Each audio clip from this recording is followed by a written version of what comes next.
মশাই, মশাই পালান, এখনই পালান। এইখানে থাকলে আর বাঁচতে হবে নি, পুরো মারা পড়বেন। বাপ রে বাপ, এই চিৎকার! আর তার কিছুক্ষণ পরই খলখল করে বিকট হাসির শব্দ হলো। যে চৌকির ওপর আমি চিঠি দুখানি রেখেছিলাম তার নিচে ঠিক জীবন্ত মানুষের মতো রক্ত মাংসের হাত, একজন স্ত্রীলোকের হাত বেরিয়ে এলো।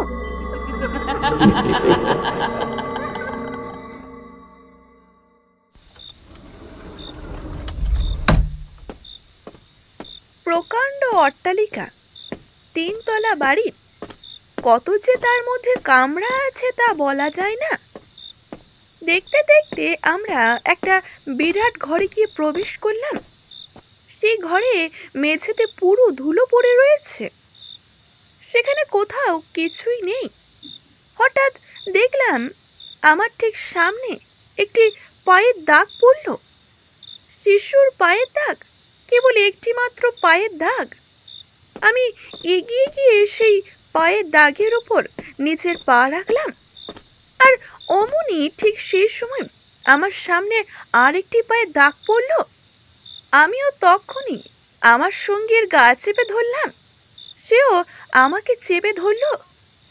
এমনই করে যতই যাই ঠিক ততই আমার সামনে সেই শিশুর পায়ে দাগ পড়ে। কেবলই 1 পায়ের চিহ্ন, 2 পায়ের দাগ পড়ে না। যখন ঘরের অপর প্রান্তে প্রাচীরের কাছে গিয়ে আমরা পৌঁছেছি, তখন আর দাগ পড়ল না। সেই ঘর থেকে বেরিয়ে আমরা অন্যান্য ঘর দেখতে লাগলাম। কিছুক্ষণ পর আমরা একখানি বড় ঘরে গিয়ে বসলাম। তখন রাত্রি হয়েছে। আমার সঙ্গী ভৃত্য বাতি জ্বালিয়ে আমার সম্মুখে টেবিলের উপর রাখল। হঠাৎই এর মধ্যে ঘরের অন্য দিক থেকে একটা চৌকি যেন হাওয়ায় দুলছে। তারই মধ্যে হঠাৎই দেখি সেই চৌকিখানা হাওয়ায় ভাসতে ভাসতে যেন ঠিক আমার সামনে এসে উপস্থিত হয়েছে। আমি তো অবাক। দেখলাম সেই চৌকির ওপর কে বসে রয়েছে। মানুষের আকৃতি বটে, কিন্তু তার দেহ যেন তরল ধূম দ্বারা গঠিত। তখন আমরা সে ঘরকে ত্যাগ করে অন্য ঘরে গিয়ে উঠলাম, 2 তলায়। আর এই 2 তলাতেই আমার শোয়ার ঘর ঠিক করা হয়েছিল, তবে তখন শোয়ার সময় হয়নি। কাজেই এই 2 তলার মধ্যেই বাকি ঘরগুলো দেখতে লাগলাম। একটি ছোট্ট কামরায় গিয়ে আমার ভৃত্য বলে উঠল, এ কি, এই ঘরের দরজা বন্ধ হলো কি করে? আমি তো এই মাত্র চাবি খুলে কপাট দিয়ে গেছি। আমি যেই সে কপাটের দিকে চাইলাম, কি আশ্চর্য ব্যাপার ঘটল! দরজাটা আস্তে আস্তে আপনি খুলে গেল। আমরা সে ঘরের মধ্যে প্রবেশ করলাম, আর প্রবেশ করা মাত্রই একটা বাজে গন্ধ আমাদের নাকে এলো। সাধারণ মানুষের পক্ষে তা সহ্য করা মোটেই সম্ভব নয়। তার সঙ্গে ঘরের চারিদিকটা ভৌতিক ত্রাসে পরিপূর্ণ।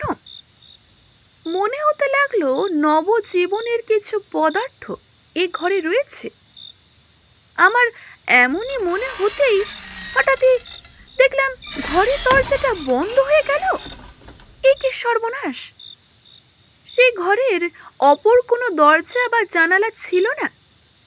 প্রথমে দুজনে অনেক টানাটানি করলাম, কিন্তু কিছুতেই খুলতে পারলাম না। আমার সঙ্গী তখন বলল, ওতে পাতলা তক্তা দিয়া কপাট জোড়া তৈরি, 2 লাথিতে না ভাঙিয়া ফেলিব। দেখি দেখি না ভূতে কি করিয়া রক্ষা করে। না, 2 লাথিতে নয়, 1000 লাথিতেও সে কপাট ভাঙল না। আমিও অনেক চেষ্টা করলাম, কিন্তু কিছুতেই সে কপাট ভাঙতে পারলাম না। অনেক চেষ্টার পর আমরা দুজনে বসে পড়লাম সেখানে। আর তার কিছুক্ষণ পরই খলখল করে বিকট হাসির শব্দ হলো, আর দরজাটাও আস্তে আস্তে খুলে গেল। তখন দুজনেই সেই ভয়াবহ ঘর থেকে দৌড়ে বেরিয়ে এলাম। ঘর থেকে বেরিয়ে এসে আমরা বারান্দায় দাঁড়ালাম। আমরা দেখতে পেলাম এক পাশে মিটমিট করে কেমন একটা নীল বর্ণের অলৌকিক আলো জ্বলছিল। কি আলো, কোথায় যাচ্ছে সেটা দেখবার জন্যই আমরা তার পেছন পেছন এগোলাম। সিঁড়ি দিয়ে আমাদের আগে আগে আলোটি 3 তলায় উঠতে লাগলো। 3 তলার উপরে উঠে একটা শয়ন ঘরে প্রবেশ করলো। যে বৃদ্ধ এই বাড়িতে আগে একলাই বাস করত, এই ঘরটি তার ছিল। আমরা অনুমান করলাম এমনই। ঘরের ভেতর একটি দেরাজ ছিল। খুলে দেখলাম তার ভেতর একখানি রেশমের রুমাল ও 2খানি চিঠি রয়েছে। ঘর থেকে বেরিয়ে 2 তলায় আসবার জন্য সিঁড়ি দিয়ে আমরা নামতে লাগলাম। কেন জানি না মনে হলো আমার পাশে পাশে চিঠি 2খানি কেড়ে নেওয়ার জন্য কেউ চেষ্টা করে চলেছে। কিন্তু আমি সেই চিঠিখানিগুলো খুব শক্ত করে ধরে রইলাম, কাজেই তার চেষ্টা বিফল হলো। আমার শোবার ঘরে এসে আমি উপস্থিত হলাম। প্রথমে ঘড়ি এবং তারপর পিস্তল টেবিলের উপরে রাখলাম, আর সামনের একটি ছোট ঘরে আমার সঙ্গী ভৃত্যকে শুতে বললাম। মাঝেই শুধু একটা দরজা। তারপর যে পত্রগুলি আমি এনেছিলাম সেগুলি পড়তে লাগলাম। 50 বছর আগে এই চিঠি 2খানি কোনো একটি পুরুষ তার প্রিয়জনকে লিখেছিল, কিন্তু নামধাম কারো ছিল না। তাতে কোনো একটি বিভীষিকার আবাসও ছিল। কে যেন কাউকে খুন করেছে, এই ভাবের কথা। পত্র দুটি পড়বার পর আমি চৌকির উপরে বসলাম। ঘরে 2টি বড় বড় বাতি জ্বলছিল।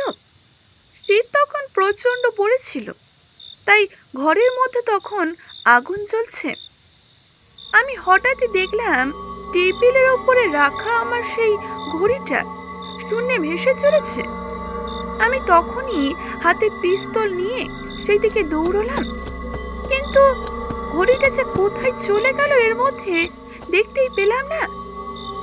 ঠিক এমন সময় আমার সঙ্গী ভৃত্য দৌড়াতে দৌড়াতে সে ঘর থেকে বেরিয়ে এলো। তার চোখ দুটো লাল হয়ে গেছে, যেন বেরিয়ে আসছে। মাথার চুলগুলো খাড়া হয়ে গেছে। সে আমাকে হাঁপাতে হাঁপাতে বলল, মশাই মশাই পালান, এখনই পালান। এইখানে থাকলে আর বাঁচতে হবে নি, পুরো মারা পড়বেন। বাপ রে বাপ, সেই চিৎকার! এই বলতে বলতে সে তরতর করে সিঁড়ি দিয়ে নেমে গেল। আমিও তাকে ধরার জন্য পেছন পেছন ছুটলাম, কিন্তু ধরতে পারলাম না। সেই ভয়াবহ অট্টালিকার ভেতর আমি একা হয়ে পড়লাম। একবার ভাবলাম যে পালিয়ে যাই আমিও, কিন্তু বন্ধু বান্ধব সকলে যে হাসবে, বিদ্রূপ করবে, যা থাকে কপালে, এই ভেবে পুনরায় আমি আবার ঘরের ভেতরে গেলাম। হঠাৎ আমি দেখতে পেলাম আমার সামনে তাল গাছের মতো লম্বা একটা লোক দাঁড়িয়ে। তার মাথার ছাদে ঠেকেছে, তার চোখ দুটি থেকে জ্বলছে আলো। তখনই আমার সর্বশরীর হিম হয়ে গেছে, পিস্তলটা হাত থেকে পড়েও গেছে। আমি আর তখন দাঁড়িয়ে থাকতে পারছিলাম না, চিৎকারও করতে পারলাম না, মুখ দিয়ে কথাই বার হলো না। জ্ঞান হয়তো তখন যাওয়ার উপক্রম হয়েছে, কিন্তু তখন একটা চিন্তার শক্তি আমাকে জাগ্রত করলো। ভাবলাম, যদি আমি এখন ভয় করি তাহলে নিশ্চয়ই আমার মৃত্যু আছে। এই ভেবে নিজেকে ধৈর্য ধরে রাখলাম। ঘরের মধ্যে অন্ধকারে ভর্তি হলো। ভাবলাম, যেমন করেই হোক ঘরে আলো জ্বালাতেই হবে, অন্ধকারে থাকিলেই মারা পড়িব। আস্তে আস্তে ওঠার চেষ্টা করলাম। আস্তে আস্তে গিয়ে একটা জানালা খুলে দিলাম। বাইরে তখন জ্যোৎস্না রাত্রি, অল্প অল্প চাঁদের আলো ঘরে প্রবেশ করলো। কিছুক্ষণ পরই ভূমিকম্প যেমন হয় ঠিক তেমনই চারিদিকটা দুলতে লাগলো। যে চৌকির ওপর আমি চিঠি 2খানি রেখেছিলাম তার নিচে ঠিক জীবন্ত মানুষের মতো রক্ত মাংসের হাত, একজন স্ত্রীলোকের হাত বেরিয়ে এলো। তাড়াতাড়ি আমি সেই হাতখানি ধরতে গেলাম, কিন্তু খপ করে চিঠি দুখানি নিয়েই সে হাতখানা অদৃশ্য হয়ে গেল। মাঝে মাঝে গলা টিপে আমাকে মারার জন্য কে যেন চেষ্টা করতে লাগলো। আমার ঘাড় ভেঙে দেবার জন্য মাঝে মাঝে হাতও আসতে লাগলো। সেই ভৌতিক হাত থেকে যে কিভাবে আমি বেঁচে ফিরেছিলাম তাই আমি জানি। সে এক আশ্চর্য কাণ্ডই ছিল। এখানে শেষ করছে আজকের এই গল্পটি। আজকের এই গল্পটি যদি ভালো লেগে থাকে অবশ্যই একটি লাইক করবেন, শেয়ার করবেন এবং কেমন লাগলো জানাতে ভুলবেন না। ধন্যবাদ।